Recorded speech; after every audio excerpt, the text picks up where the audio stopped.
Wir möchten ein Set von den Superfans für Fans. Wir haben jetzt hier eine ausgewählte Gruppe am Start. Es ist einfach was Einzigartiges. Voll das große Privileg.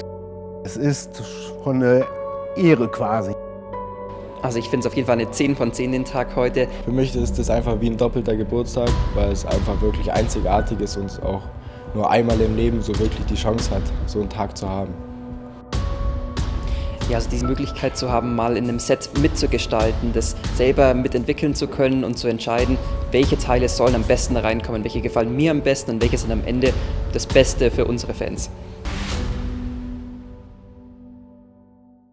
Die Aufgabe bei diesem Workshop ist, dass die Superfans uns dabei helfen, die Jubiläumsedition für unsere 10 Jahre Gravitrax zusammenzustellen. Vorgaben, also ganz grob, waren 140 bis 150 Teile, maximal 3 Action-Elemente und eben die komplette Zeitgeschichte von Gravitrax ein bisschen abzubilden. Also von unseren Base-Sets zu unseren Pro-Sets und natürlich auch das neue Skytrax eben schön zusammenzubringen. Das heißt, man hat sehr viele Teile, sehr viel Auswahl und aber eben doch nur 150, die man reinpacken kann, und dann sollte man auch noch eine Bahn bauen können davon. Was sehr viel Spaß macht, glaube ich, und eine tolle Herausforderung ist, aber eben auch sehr viele Kombinationsmöglichkeiten offen lässt.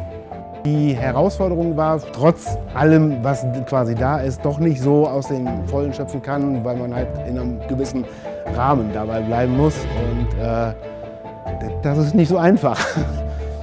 Zu schauen, okay, geht das Ganze vom Preis am Ende auf, geht es von den Teilen am Ende auf, und da wirklich die richtige Abstimmung zu finden, ich glaube, das war das Kniffligste heute. Aber jetzt sieht man richtig, dass das sehr viel Arbeit ist und die sehr viel Zeit und Nerven kostet. Also das Ziel ist, dass wir am Ende 3 Sets haben.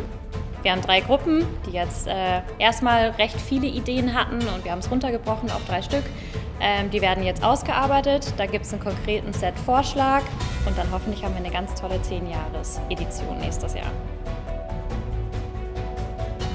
Das ist auf der einen Seite was für die Fans, die jetzt wirklich mal viele Sachen in einem Set haben. Wir haben wieder ein neues Starter-Set, was so die Historie von Gravitrax widerspiegelt. Aber es ist auch was für neue Kunden, weil es einfach im Handling sein soll. Also das Set soll für einen Anfänger auch gut machbar sein. Und da haben wir, glaube ich, wirklich für jeden was mit dabei. Und deshalb ist es für uns auch was ganz Besonderes. Und wir beschäftigen uns jetzt auch nochmal ganz anders mit unserer eigenen Marke. Und es ist auch für uns ein super großes Highlight, da nochmal neu reinzustarten.